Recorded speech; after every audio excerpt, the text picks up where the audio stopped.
Okay, तो हम लोग स्टार्ट करते हैं अब और बोर्ड पे आ जाते हैं। ठीक है, चलिए देखिए।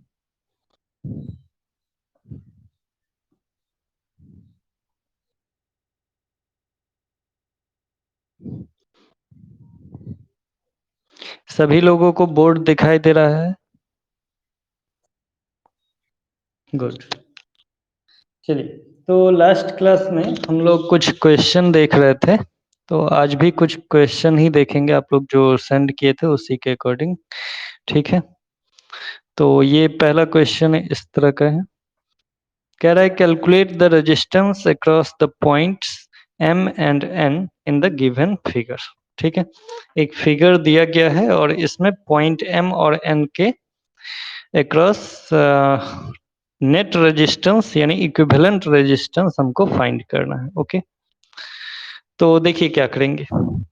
हर एक रेजिस्टेंस का तुम पहचान करो कि वो किस पॉइंट से जुड़ा हुआ है। देखो, इस रेजिस्टेंस के बारे में बात करें तो इसका रेजिस्टेंस का जो एक टर्मिनल है वो एम पॉइंट से जुड़ा हुआ है और दूसरा टर्मिनल इस तरह से होते हुए एन पॉइंट से जुड़ा हुआ है।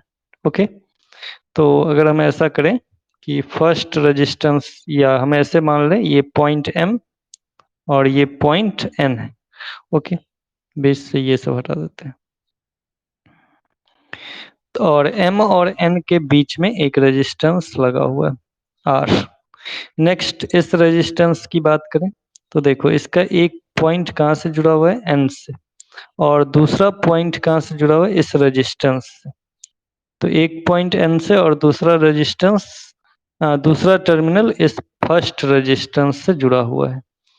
तो ऐसा बोल सकते हैं कि ये रेजिस्टेंस यहाँ पे लगा होगा इस तरह से।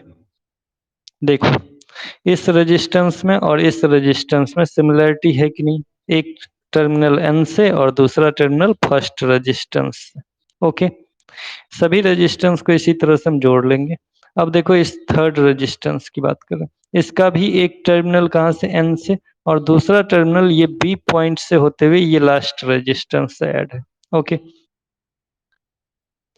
अच्छा, पहले इस लास्ट रेजिस्टेंस की बात कर लें। ये रेजिस्टेंस का एक टर्मिनल बी पॉइंट से होते हुए इस टर्मिनल के एक, इसके टर्मिनल से जुड़ा हुआ है नहीं, यहाँ पे। तो इस दोनों की बात हम लोग कर चुके हैं। तो इसका एक टर्मिनल जो एन से जुड़ा हुआ है और दूसरा टर्मिनल इस बीच वाले पॉइंट से लिया गया इस तरह से। एक रेजिस्टेंस इस तरह से जुड़ा हुआ है और यहाँ से चल के एक रेजिस्टेंस ऐसे जुड़ा हुआ है और ये जाकर के पॉइंट एम पर मिल गया। ठीक है, ये भी आर है और ये भी आर है। तो कुछ इस तरह का सीक्वेंस बन रहा है। अब इस तीनों चारों रेजिस्टेंस को आप सॉल्व करेंगे तो आंसर आ जाना चाहिए। ठीक है, चलिए सॉल्व करते हैं। पहले देखो, यहाँ पे ये दोनों किस में आ जाएगा बताओ, सीरीज में आ जाना चाहिए। बताइए, ये दोनों किस में आ जाएगा, सीरीज में। तो जब ये दोनों सीरीज में आ जाएगा तो कितना हो जाएगा, 2R, और ये 2R और ये R दोनों किस में हो जाएगा, पैरेलल में। तो R एंड 2R कितना हो जाता है बताओ।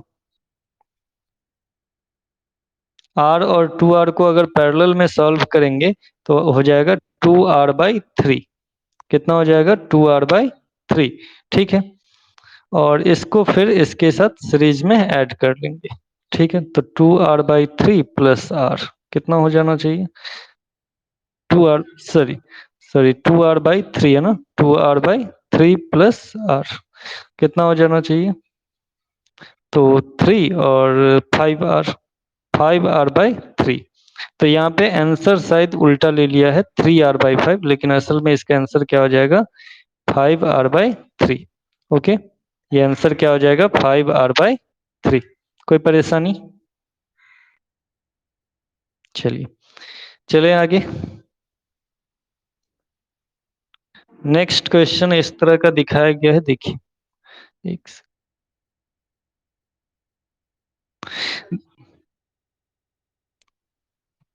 अच्छा, ये लेट से कहाँ ज्वाइन किए थे, अब तो ज्वाइन किए थे पहले ही। अच्छा देखो, सिंपल सा है, बस इस फिगर के अकॉर्डिंग ये फिगर दिया हुआ था क्वेश्चन में। इस क्वेश्चन में जो जो रेजिस्टेंस लगा हुआ था उस रेजिस्टेंस का टर्मिनल देख करके हम लोग पॉइंट से ऐड कर दिए। जैसे फर्स्ट रेजिस्टेंस एम से और फिर इधर जाते हुए एन से ऐड था। इसी तरह दूसरा रेजिस्टेंस एक टर्मिनल एन से जुड़ा हुआ था, दूसरा टर्मिनल बी पॉइंट से जुड़ा हुआ था। जैसे ये बी पॉइंट मान लेते हैं, ये पॉइंट हम लोग मान लेते थे बी। और इसी तरह से फिर तीसरा रेजिस्टेंस ये आर है, तो एक टर्मिनल बी से और दूसरा टर्मिनल एन से जुड़ा हुआ है। तो इस तरह से किया गया है, ठीक है। चलो देखो, ये नेक्स्ट क्वेश्चन इस तरह का फिगर दिया हुआ है ये वाला, और क्वेश्चन कह रहा है कि calculate the equivalent resistance in the given figure across the point M and N. यहाँ भी एम और एन पॉइंट दिया हुआ, इधर कहीं पे एन होगा, इसको कंप्लीट कर देते हैं। ये कट गया है इस तरह से, इस तरह से ये ऐड होगा, ठीक है। और ये पॉइंट एन रहा होगा, और कह रहा है कि इक्विवेलेंट रेजिस्टेंस फाइंड करिए एम एंड एन के अकॉर्डिंग, ठीक है। तो आपको ये फिगर हम पहले से भी बताए हुए हैं कि ये जो फिगर है वो व्हीट स्टोन ब्रिज का फिगर है। देखो, इसमें जो ये रेजिस्टेंस होता है वो R1, ये R2, ये वाला जो है वो R3 हो जाएगा, और ये जो हो जाएगा वो R4 हो जाएगा, ठीक है। और ये बीच वाला R5 हो जाएगा। तो आप जानते हैं कि R1 को R3 से और R2 को R4 से मल्टीप्लाई करें और इक्वल कर दें, अगर दोनों इक्वल हो जाए तो बीच वाला रेजिस्टेंस R5 कैंसिल हो जाता है, ये जानते हैं। और जैसे ही R5 कैंसिल होगा आपका आंसर आ जाएगा आसानी से, ठीक। देखो इस तरह से हम इसको डिलीट करते हैं, ठीक है। ध्यान दीजिएगा आप, यहाँ पे ये R5 तो कैंसिल हो गया, तो ये दोनों 10 और 10 जो होगा वो सीरीज में होगा। इसी तरह ये 10 और 10 क्या हो जाएगा, सीरीज में। तो 10 और 10 सीरीज में कितना होता है, 20। इधर भी ये हो जाएगा 20, और फिर ये 20 और 20 क्या हो जाएगा, पैरेलल में। तो 20 एंड 20 पैरेलल में सॉल्व करेंगे तो आ जाएगा 10, ठीक है। अब ये 10 ओम रेजिस्टेंस और ये 10 ओम रेजिस्टेंस नीचे में जो है वो दोनों पैरेलल में है। तो आप जानते हैं R इक्वल टू क्या होता है, R/N, यानी नंबर ऑफ रेजिस्टेंस डिवाइड कर देते हैं सिंगल रेजिस्टेंस से। तो 10 ओम डिवाइड बाय 2, दो रेजिस्टेंस है 10 ओम 10 ओम, तो 2 से कैंसिल हो जाएगा 5, तो आंसर आ जाएगा 5 ओम। ओके, कोई परेशानी है बताओ, क्या परेशानी हो गया, नहीं समझे क्या, फिर से बता दें।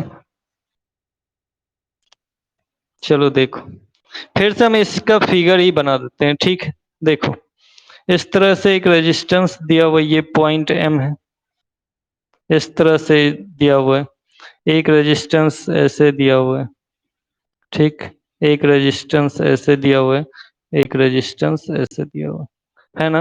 और इधर बीच से, एक सेकंड इसको मिटाते हैं, इधर से एक रेजिस्टेंस बीच में दिया हुआ था और इधर रेजिस्टेंस दिया हुआ था, ठीक है। और इसके साथ इधर से एक रेजिस्टेंस दिया हुआ था, है ना। तो ये 10, ये भी 10, ये भी 10, ये भी 10 और ये भी 10। तो देखो, इसको इससे मल्टीप्लाई करेंगे, इसको इससे मल्टीप्लाई करेंगे, कर सकते हैं। कितना आ जाएगा, 100 एंड 100, दोनों तरफ 100 आएगा, तो दोनों तो कैंसिल हो जाए, बीच वाला रेजिस्टेंस तो कैंसिल हो जाएगा ना, कि नहीं होगा बताओ। ये 10 ओम, ये भी 10 ओम, तो 10 इंटू 10 100, फिर ये 10 और ये 10 कितना हो जाएगा, 100।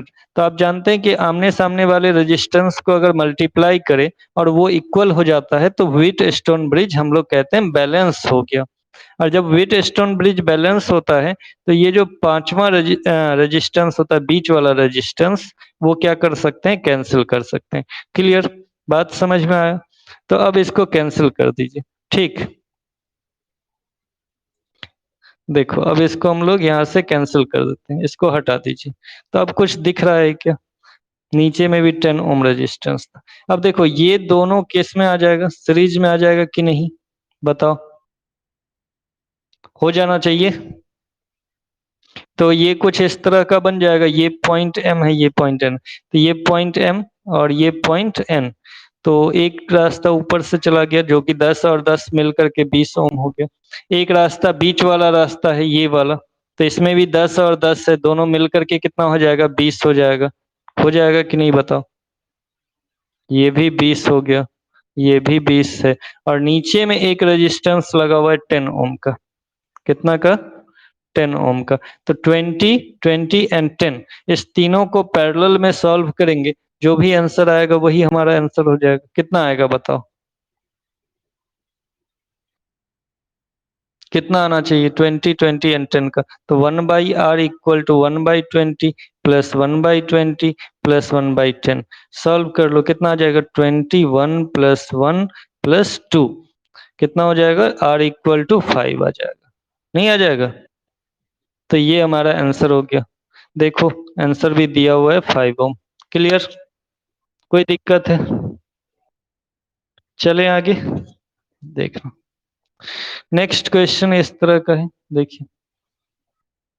क्वेश्चन करे कि if the current in an electric bulb is increased by 3% at constant resistance, the power is increased by। देखो कह रहा है कि करंट 3% से इंक्रीज हो जाए तो पावर कितना से इंक्रीज करेगा, एंड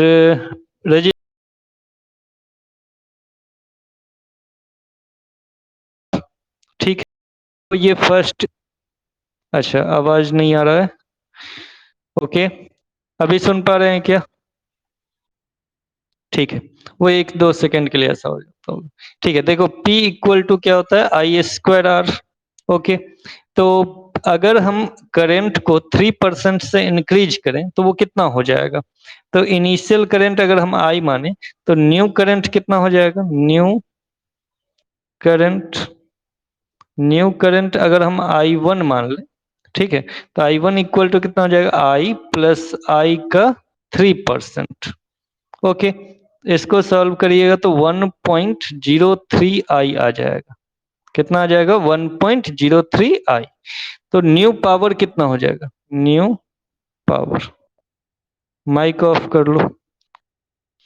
I1² R हो जाना चाहिए। P1 इक्वल टू I1 का वैल्यू है 1.03 आई का whole square into R. Okay, देखते रहना। तो कितना हो जाएगा? P1 इक्वल टू 1.03 आई का होल स्क्वायर है, तो आई का होल स्क्वायर यानी आई स्क्वायर तो बाहर आ जाएगा, तो I²R तो होगा ही, और 1.03 का स्क्वायर करना, तो 1.03 का स्क्वायर ऑलमोस्ट 1.06 आता है, ऑलमोस्ट। तो 1.06 I²R, तो कितना हो गया? 1.06, और I²R का मतलब P, इनिशियल पावर। तो P1 इक्वल टू कितना निकल गया? 1.06 P। पहले था P और अब हो गया 1.06 P। कितना इंक्रीज किया? 0.06, 0.06 P। इतना इंक्रीमेंट हुआ तो कितना परसेंट ये होगा? तो 0.06 असल में कितना होता है? तो 6%। 0.06 का मतलब 6/100, तो 6/100 का मतलब 6%। तो हम लोग कह सकते हैं कि पावर कितना से इंक्रीज हो जाएगा? 6% से। कोई परेशानी? तो इसका आंसर क्या हो जाएगा असल में? ये हो जाएगा आंसर ए, ऑप्शन ए हो जाएगा 6%। आया समझ में? ठीक है, सब लोग बताइए।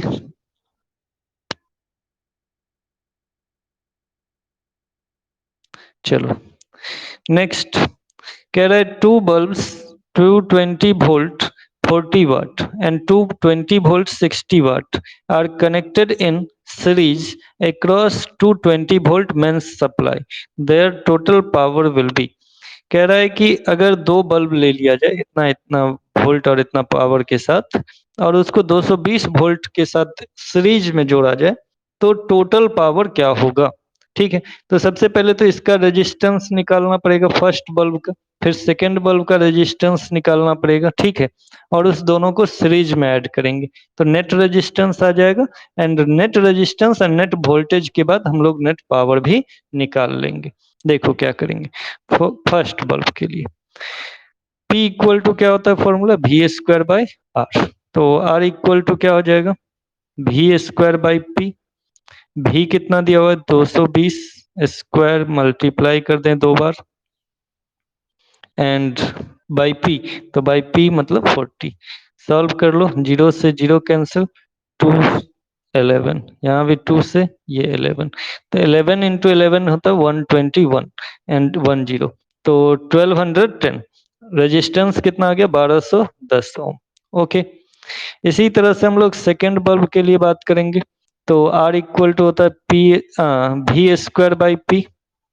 ठीक, तो भी का वैल्यू 220 इंटू 220 बाई 60, नहीं हो गया, 0 से 0 कैंसिल, ये 3 हो जाएगा, ये 11 हो जाएगा, तो 22 इंटू 11 कितना होता है बताओ, 242 और 10/3। ये 3 से कैंसिल नहीं होगा, इसलिए यहीं पे छोड़ दीजिए, कोई परेशानी नहीं। तो दो रेजिस्टेंस निकल गया, इसको हम लोग R1 कर लेते हैं और इसको R2 कर लेते हैं। ठीक, अब दोनों सीरीज में है तो ऐड हो जाएगा, R1 प्लस R2 हो जाएगा। Net resistance R equal to क्या हो जाएगा, R1 प्लस R2, तो 1210 प्लस 2420/3। इसको सॉल्व कीजिए, ये 3 हो गया, 12×3 = 3630 प्लस 2420, कितना हो जाए, 36 24 60 और 30 20 50 बट्टा 3 ओम। ठीक है, नेट रेजिस्टेंस निकल गया। नेट वोल्टेज क्वेश्चन में दिया हुआ था 220 वोल्ट, तो 220 वोल्ट। तो अब बताइए पावर निकलेगा क्या, P इक्वल टू क्या था, V² बाई R। तो V का वैल्यू 220, स्क्वायर है, 2 बार मल्टीप्लाई, बाई R, R का वैल्यू 60 50 डिवाइड बाई 3। 3 तो ऊपर चला जाएगा और ये 0 से ये 0 कैंसिल। ठीक है, 11 से कैंसिल करिए 2, ये 11 से कैंसिल करेंगे 5 इन 5, 55 हो गया। फिर 11 से कैंसिल कीजिए, ये 5 हो जाएगा। या एक काम करो, 55 को डायरेक्ट 220 से कैंसिल कर दें 4, तो 4 दूनी 8, 8/3 वाट। आंसर दिया हुआ है क्या, कुछ जीरो वगैरह कैंसिल करना छूट गया क्या?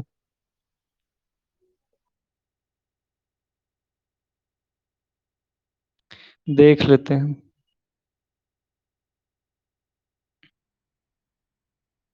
सही है, R1 R2 निकल गया और वोल्टेज भी 220 वोल्ट दिया हुआ है और टोटल पावर निकालना था। ठीक है, हाँ ये 3 ऊपर चला जाएगा है ना, इसलिए तो लग रहा था कि कुछ गड़बड़ हुआ है। ठीक है, 4 × 2 8 और ये 3 ऊपर चला जाएगा 3, तो 8 × 3 24 वाट। ठीक है, तो आंसर देखिए ऑप्शन में, ऑप्शन डी। ओके, 24 वाट। कोई परेशानी? देखो जब भी इस तरह का वोल्ट और पावर दिया रहे तो आप सबसे पहले रेजिस्टेंस निकाल लेंगे और फिर सीरीज या पैरेलल जिसमें भी कहेगा उस रेजिस्टेंस को ऐड कर लेंगे और फिर जो नेट पावर दिया रहेगा अप्लाइड पावर, वो लगा करके आप पावर भी वोल्टेज निकाल सकते हैं अगर पावर दिया रहे, और पावर दिया निकालना हो तो वोल्टेज दिया रहेगा। ठीक है, दोनों में से कोई एक चीज पता रहता है। हाँ बताइए।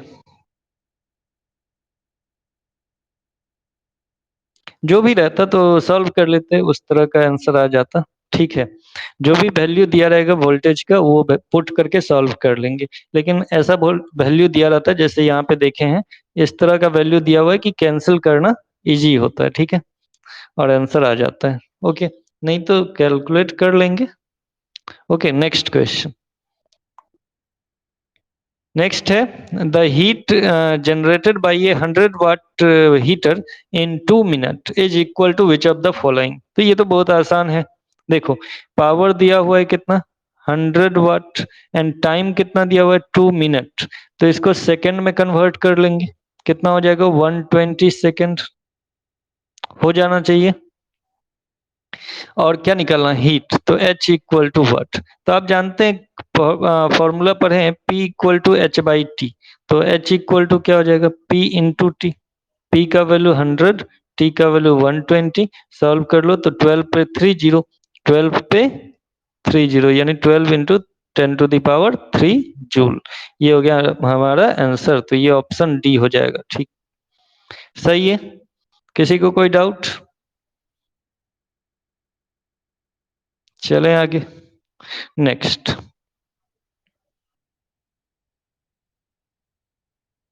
नेक्स्ट क्वेश्चन कह रहा है कि charge on the condenser in the circuit shown in figure will be, कितना चार्ज होगा ये बताना है आपको। ठीक है, किस पे? कैपेसिटर पे। तो इस कैपेसिटर पे चार्ज बताना है। तो कैपेसिटर का सी पता है कितना, 6 माइक्रोफराड। अगर हमको भी पता चल जाए तो आप क्यू भी निकाल सकते हैं, क्योंकि फॉर्मूला होता है क्यू इक्वल टू सी भी। ओके, तो हमको सबसे पहले पोटेंशियल डिफरेंस निकालना है। अब देखो, इस कैपेसिटर का पोटेंशियल डिफरेंस उतना ही होगा जितना इस 3 ओम का पोटेंशियल डिफरेंस होगा। हो सकता है कि नहीं हो सकता, बताइए?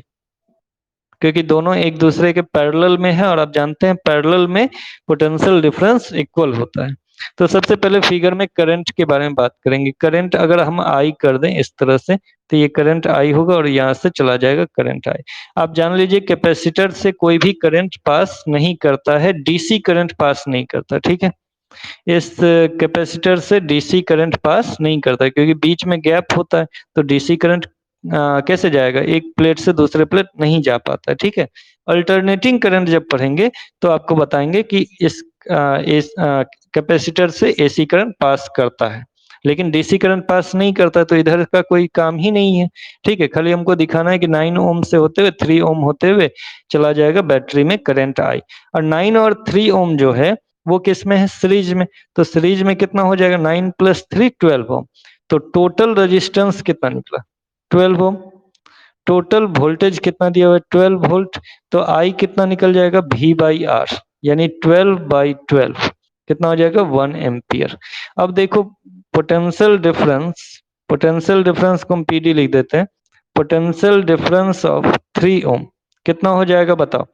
3 ओम रेजिस्टेंस में करंट है 1 एम्पियर, तो पोटेंशियल डिफरेंस भी इक्वल टू क्या होता है? IR। तो I मतलब 1 और R मतलब 3, कितना हो जाएगा? 3 वोल्ट। अब 3 ओम रेजिस्टेंस का वोल्टेज कितना है? 3 वोल्ट। तो कैपेसिटर के लिए भी वोल्टेज कितना हो जाएगा? 3 वोल्ट। ठीक है, तो यहाँ पे हम लिख लेते हैं, यहाँ पे देखिए इस तरफ कैपेसिटर है 6 माइक्रोफराड और वोल्टेज कितना निकल गया? 3 वोल्ट। तो Q इक्वल टू क्या होगा? C भी। C का वैल्यू है 6, माइक्रो का मतलब 10⁻⁻⁻6, सॉरी माइक्रो में ही रहने देते हैं, आंसर माइक्रो में ही। और V का वैल्यू 3, तो 6 × 3 18, 18 और माइक्रो कुलम। तो Q का वैल्यू क्या निकल गया? 18 माइक्रो कुलम। ऑप्शन देखिए, ऑप्शन ए में है, दिख रहा है आंसर। ठीक है, तो आंसर हो जाएगा ऑप्शन ए। बोलो, कोई परेशानी? किसी को कोई डाउट है तो बता दीजिए। समझ में आ रहा है सबको ना अच्छे से?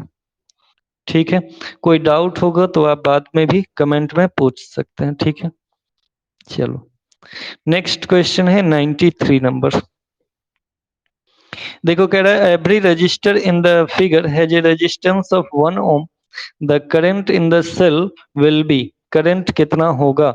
वोल्टेज दिया हुआ है 20 वोल्ट, और ये रेजिस्टेंस जो है ईच रेजिस्टेंस 1 ओम का है। तो पहले तो इक्विवेलेंट रेजिस्टेंस फाइंड करना होगा। ठीक है, देखो कितना आसान है, ये 1, ये 1, ये 1 और ये 1। तो देखो, तो ये 1 और 1 कितना हो जाएगा? सीरीज में है तो 2, और नीचे में भी ये दोनों कितना हो जाएगा? 2। तो ये 2 ओम, ये भी 2 ओम, और दोनों 2 ओम और 2 ओम पैरेलल में है, तो कितना हो जाएगा? 1।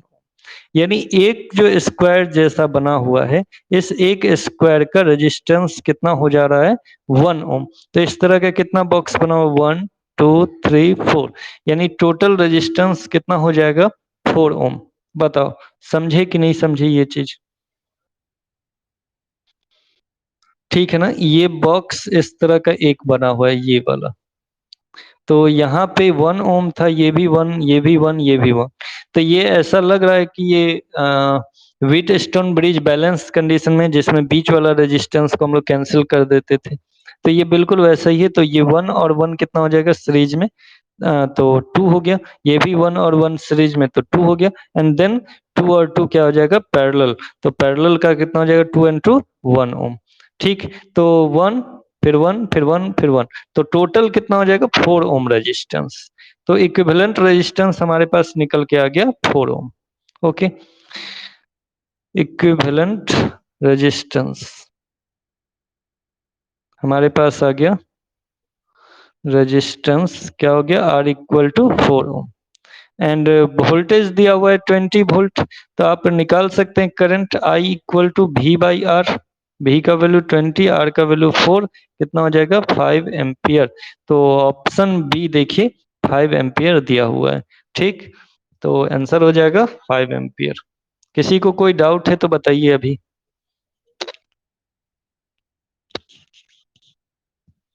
चले आगे। चलो देखो अब नेक्स्ट क्वेश्चन। यहाँ पे दो अलग अलग क्वेश्चन है, बारी बारी से बताते हैं। पहला क्वेश्चन है if a resistance of 0.005 ohm is connected in parallel to 1 mega ohm. M दिया हुआ है कैपिटल एम, जिसका मतलब होता है मेगा। तो ये मेगा ओम दिया हुआ है, तो 1 mega Om the equivalent resistance will be. ये बहुत ट्रिकी क्वेश्चन है, आपको समझना चाहिए। एक रेजिस्टेंस मान लो ये R1 दिया हुआ है और ये R2 दिया हुआ है। तो आप जानते हैं R1 R2 को अगर हम पैरेलल में कनेक्ट करें तो जो इक्विवेलेंट रेजिस्टेंस R निकल के आता है वो R1 और R2 दोनों से छोटा होता है। ये बात जानते हैं पहले से। तो यहाँ पे R1 का वैल्यू देखो कितना है 0.005, बहुत कम है, और R2 का वैल्यू बहुत ज्यादा है।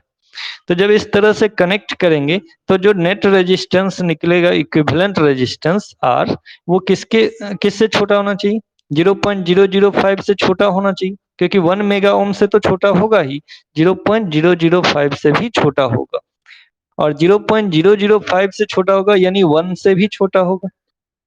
ठीक है, तो आंसर क्या हो जाएगा इसका।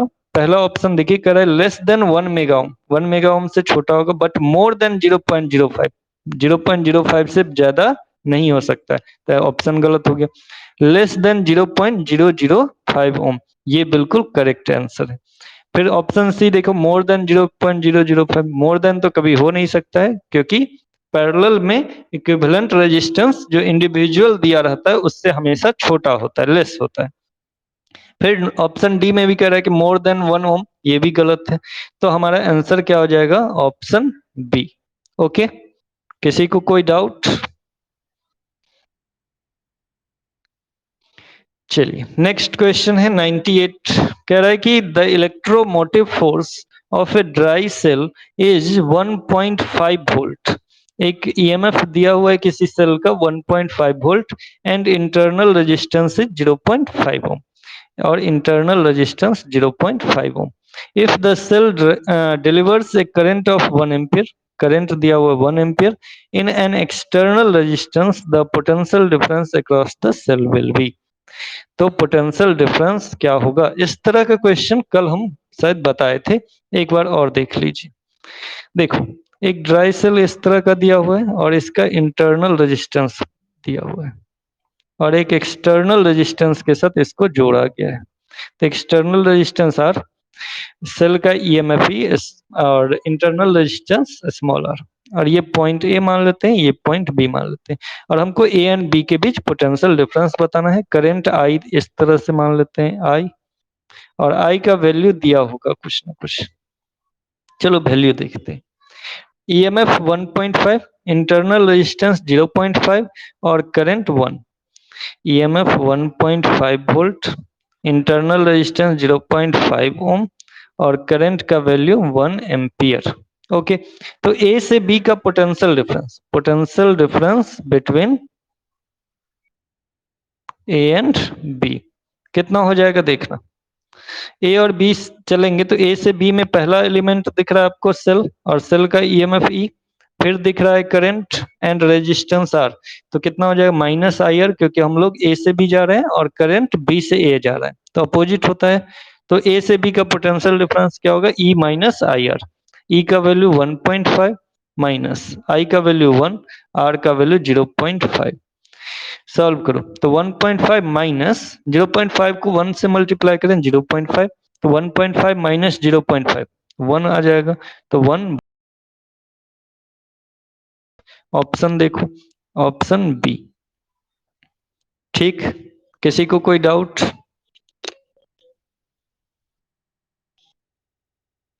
बताइए किसी को कोई दिक्कत है क्या इस सब में।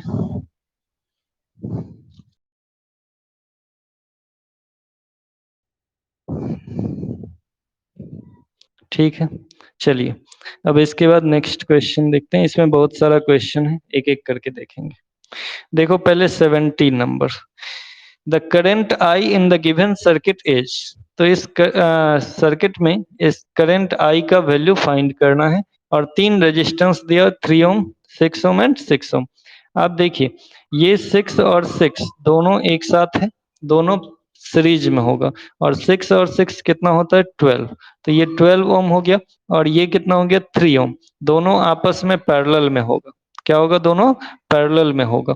तो आप ऐसा बोल सकते हैं कि 6 ओम और 6 ओम कितना हो गया था 12 ओम। तो 12 ohm and 3 ohm are in parallel, हो जाएगा। ये क्वेश्चन नंबर 70 था। तो 1/r इक्वल टू फॉर्मूला था 1/r1 प्लस 1/r2। सॉल्व करो, 12 1 प्लस 4 यानी 5/12। तो यहाँ से r इक्वल टू निकलेगा 12/5 यानी कि 2.4 ओम। और वोल्टेज दिया हुआ था 4.8 वोल्ट, भी दिया हुआ है 4.8 वोल्ट। तो आई निकालना है v बाई आर। v का वैल्यू 4.8, आर का वैल्यू 2.4। सॉल्व कर लो, कितना आ जाएगा 2 एम्पियर।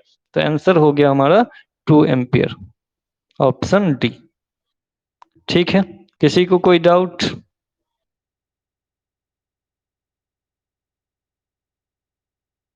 देखो हम जल्दी जल्दी बता रहे हैं, इसका मतलब ये नहीं कि आप लोग समझे नहीं, समझ समझ के पढ़िए, और कोई डाउट होता है तुरंत पूछ लीजिए। ओके, क्वेश्चन बहुत इजी था, आप लोग थोड़ा थोड़ा दिमाग लगाते तो आराम से बन जाता।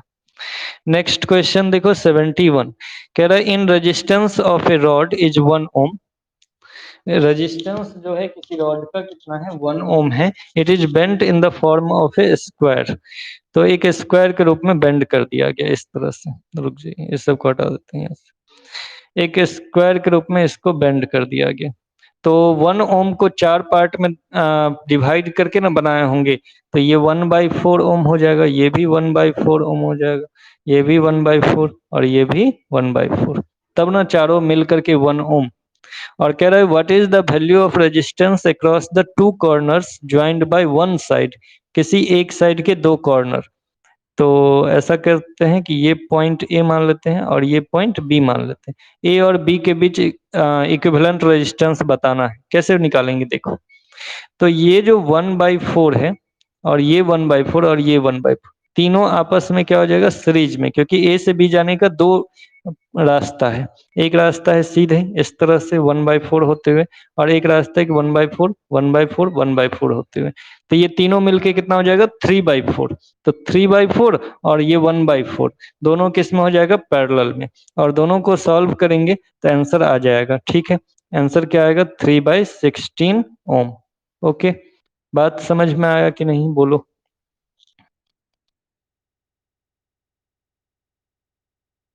नेक्स्ट क्वेश्चन देखिए 72, कह रहा है we have 3 bulbs of 40 watt 60 watt and 100 watt at 220 volt, which of these has a minimum resistance. देखो जिसका पावर ज्यादा होता है उसका रेजिस्टेंस कम होता है कांस्टेंट वोल्टेज पे। कैसे समझेंगे, तो फॉर्मूला होता है P इक्वल टू V²/R। देखो अगर भी कांस्टेंट हो जाए तो P और R का रिलेशन कैसा है, इनवर्स इनवर्स का रिलेशन।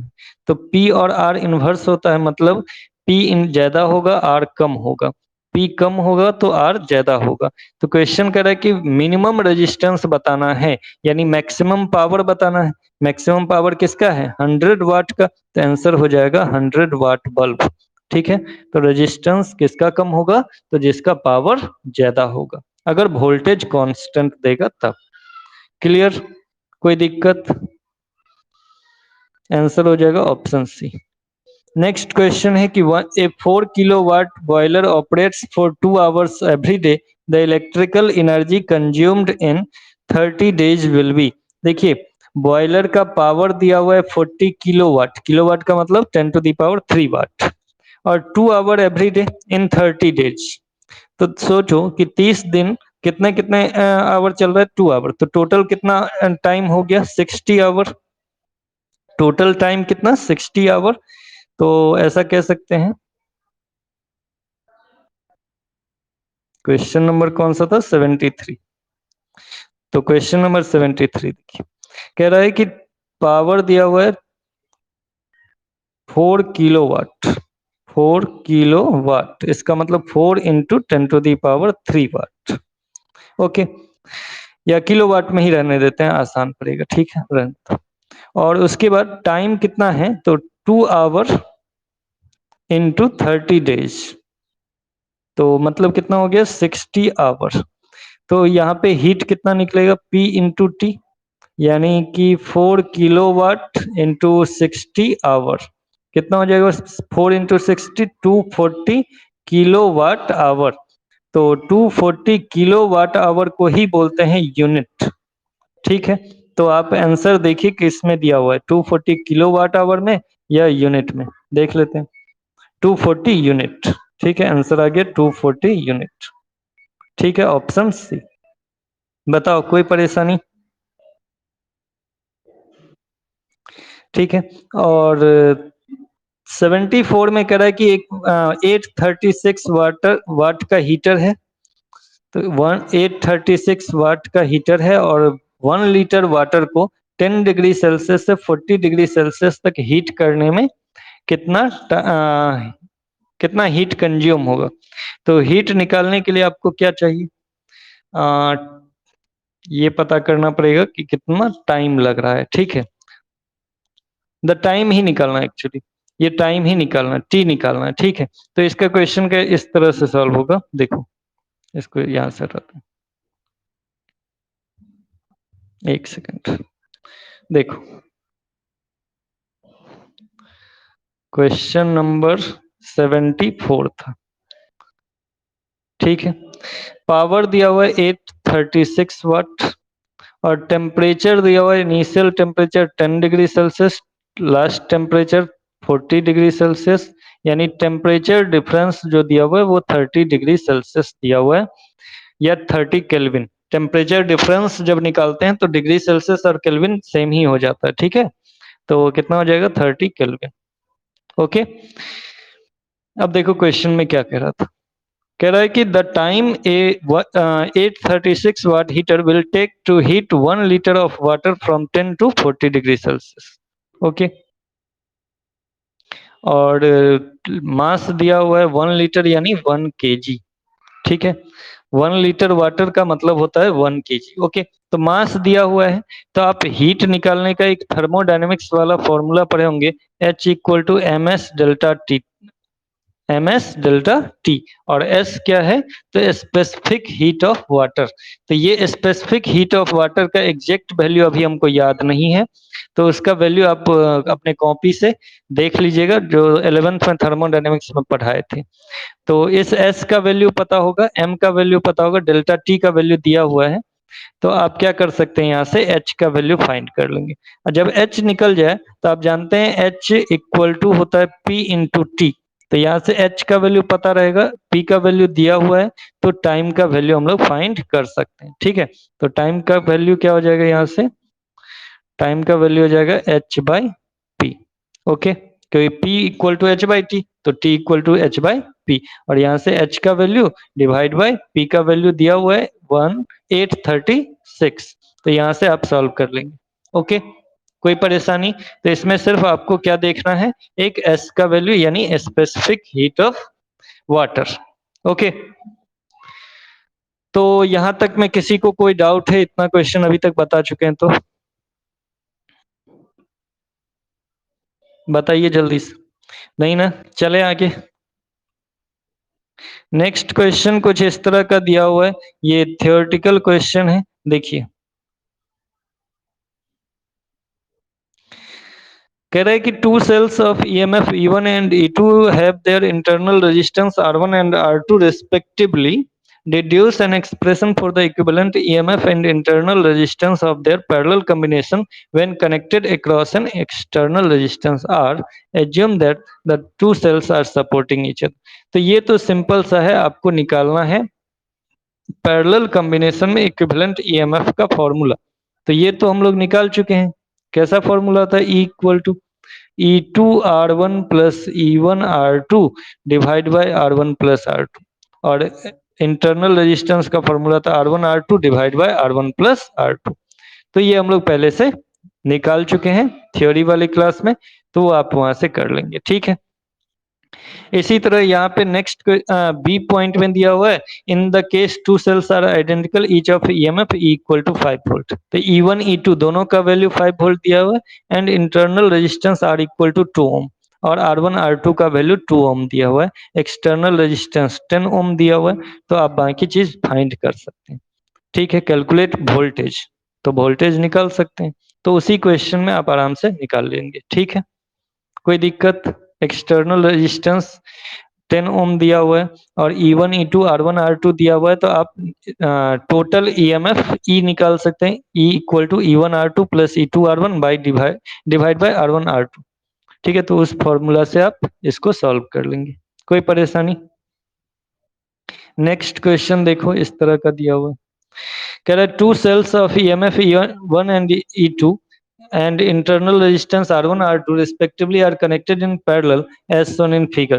तो फिगर में देख ही रहे हैं कि दो सेल है E1 और E2 EMF का, और किस में जोड़ा गया है? पैरेलल में। Deduce the expression for the equivalent EMF of the combination. तो वो सेम क्वेश्चन है, इक्विवेलेंट EMF निकालना है। एंड नेक्स्ट कह रहा है the equivalent resistance of the combination, ये भी निकाल चुके हैं। The potential difference between the point A and B, और ए और बी के बीच का पोटेंशियल डिफरेंस निकालना है। तो ए से बी जाने का जो रास्ता होगा उसके बीच दो सेल लगा हुआ है, तो किसी एक सेल का पोटेंशियल डिफरेंस जो भी होगा वही ए और बी का भी पोटेंशियल डिफरेंस होगा, ठीक है। तो ये सब टॉपिक वाइज पढ़ा चुके हैं, उसको एक बार देख लीजिएगा आप लोग, ठीक। कोई दिक्कत? चले आगे। एक क्वेश्चन यहाँ पे दिया हुआ है, देखो अब टाइम बचा कि नहीं। अब तो टाइम है नहीं, देख लेते हैं फिर भी, ठीक है। और कोई क्वेश्चन नहीं, लास्ट क्वेश्चन देखो। तो लास्ट क्वेश्चन है, जल्दी जल्दी कर लेते हैं। ए से बी में जाना है, कह रहा है in the given figure calculate the resistance between point A and B. तो पॉइंट ए और बी के बीच हमको निकालना है इक्विवेलेंट रेजिस्टेंस। तो निकालने का सिंपल सा लॉजिक है कि आप ए से बी जाएंगे इस तरह से, बहुत सारा रास्ता है, इस तरह से जाके इधर से, फिर इधर से, फिर इधर से, इधर से, जैसे भी रास्ता बनेगा वैसे जा सकते हैं, ठीक है। तो बहुत सारा रास्ता है और इसमें सीरीज पैरेलल आपको आसानी से नहीं दिख रहा होगा। तो आप क्या करेंगे, यहाँ से करंट जाएंगे, ले जाएंगे आई, ये करंट ऐसे जाएगा, कुछ करंट I1 और कुछ करंट इधर चला जाएगा I माइनस I1। फिर इस करंट को I1 को यहाँ से डिवाइड करेंगे I2 और इधर ले जाएंगे I1 माइनस I2। फिर इधर से, फिर I2 में से कुछ करंट इधर चला जाएगा और बाकी करंट इधर जाएगा I2 माइनस I3, और फिर ये टोटल करंट इधर, ये इधर से भी टोटल करंट, फिर टोटल आई। तो ये जो करंट का डिस्ट्रीब्यूशन है वो आप किरचॉफ रूल के अकॉर्डिंग कर लेंगे, ठीक है। और उसके बाद लूप रूल लगाएंगे तो ए और बी के बीच का पोटेंशियल डिफरेंस निकल जाएगा। एक तरीका ये है। दूसरा तरीका कुछ ट्रिकी है जो कि अगले क्लास में हम लोग बताएंगे, तो उतना करंट का डिस्ट्रीब्यूशन नहीं करना पड़ेगा, डायरेक्टली आंसर आ जाएगा, ठीक है। तो आज की क्लास में इतना ही, अगले क्लास में हम लोग फिर नया चैप्टर स्टार्ट करेंगे, ठीक है। आज का टॉपिक सबसे जितना भी क्वेश्चन था वो लगभग हम बता दिए हैं। अब नेक्स्ट क्लास में टॉपिक स्टार्ट करेंगे चैप्टर 5 मैग्नेटिक फील्ड, ठीक है। तो क्लास बंद कर दिया जाए अभी। इसका PDF आप लोग को क्लास में मिल जाएगा,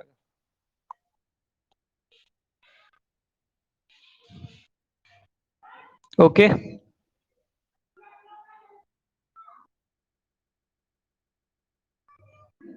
थैंक यू, क्लास खत्म कर रहे हैं अब।